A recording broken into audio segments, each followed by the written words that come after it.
Continuing with the best-selling diet book week here. Now, did you ever think that your blood type had anything to do with your diet?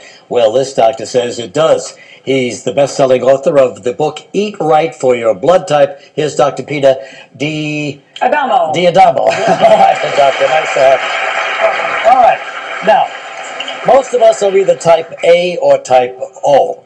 Here's the blood type O table. This is the A table. Let's start right here. Well, type O is basically an old blood type. So the best way to describe the type O diet is essentially kind of a caveman diet. This is what people ate when they were hunter-gatherers back 100,000 years ago, and this is what they best adapted to. Steak, meat. 100 million years ago.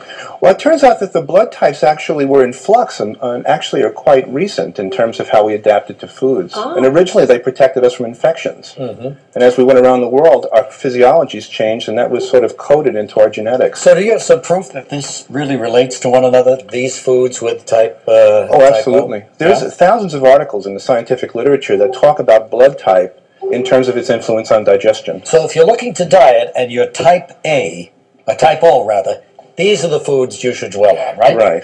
And yet, you have a high cholesterol situation and a heart condition, and he's been told not to eat red meat. Well, but it turns out that actually, the idea behind actually using meat is not inherently that meat would cause the problem. And believe it or not, there's studies that show that, as Dr. Atkins said yesterday, carbohydrates can contribute to the formation of triglycerides in some people.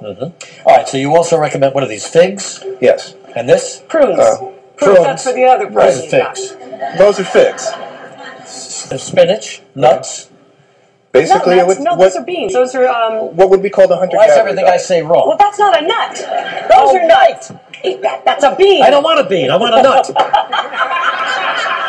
Type A. Type A right here. This is Pineapple. mine. This is you. Yeah, What is and that? I went right for the nuts, too. Tofu. Turns out that people who are type A have to basically prevent certain types of common diseases. They have higher rates of cancer than the other blood types. And so the type A diet reflects the fact that these people cannot break down protein as effectively. So for instance, they gain some of the abilities to break down other foods, but they lose the ability to break down animal products. So if you're type A, for instance, like I am, and I know that you are as well, the use of plant proteins like tofu can have a very powerful effect in lowering your risk for certain chronic diseases, including certain common cancers. But not dairy product.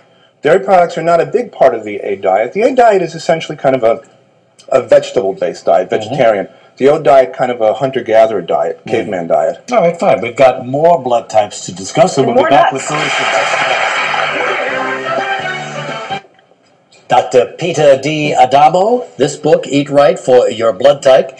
So we're discussing various blood types. Incidentally, his father was the pioneer in this particular diet, right? He drew the original conclusions. I just looked in the literature and actually saw that they were backed up by science. All right, so now this is blood type B. This is what you recommend for blood type B. B is a very small percentage of the population, a sort of I guess, an evolutionary kind of late model blood type.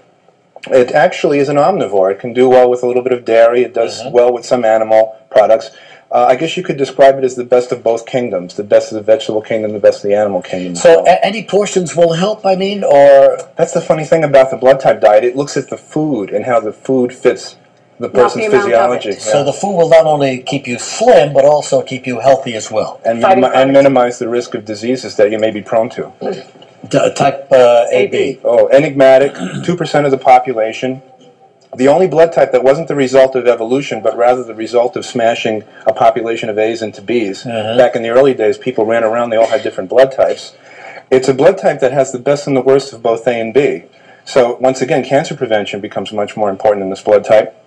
Common mushrooms, for instance, there's recent research that shows that mushrooms possess a chemical that in this blood type is obviously going to minimize the risk of colon cancer. Wow. So little simple things like choosing what particular types of food may very well be more important than choosing what particular category. The protein or fat may be less important than the food itself. So interesting, and more information in this book, 4 blood types, 4 diets.